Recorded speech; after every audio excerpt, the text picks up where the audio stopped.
धारावीचा प्रकल्प तर काही आज आपण कन्सिव्ह केला नाही. राजीव गांधी जेव्हा आले होते त्यावेळेस ही घोषणा झाली की धारावीला रिडेव्हलप केलं पाहिजे. त्यानंतर 20-25 वर्ष त्या संदर्भातले प्रयत्न झाले, पण ते काही होऊ शकलं नाही. मी जेव्हा मुख्यमंत्री झालो त्यावेळेस पुन्हा त्याच्यात लक्ष घातलं आणि माझ्या लक्षात आलं की तिथे जी रेल्वेची लँड आहे ती लँड जर आपण घेतली तर आपल्याला हे रिडेव्हलपमेंट शक्य आहे. केंद्र सरकारच्या मागे लागून आपण जवळपास 2.5 कोटी रुपये त्या ठिकाणी खर्च करून ती लँड विकत घेतली आणि त्याची फिजिबिलिटी झाली. त्यानंतर आपण त्याचं एक टेंडर केलं, एका कंपनीला टेंडर गेलं.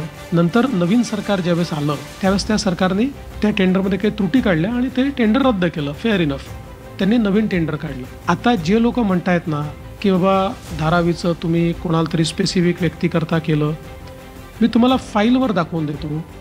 सगळ्या tender conditions Uddhav ठाकरेजी chief minister असताना ठरल्या, सगळ्या all.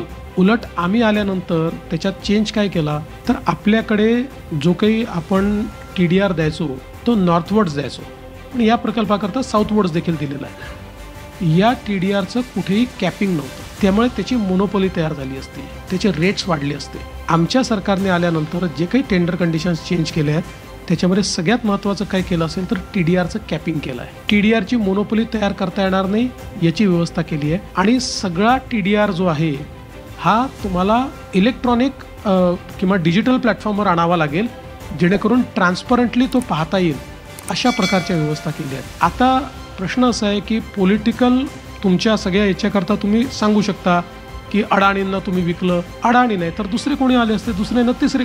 It was a open tender, 3 people participated.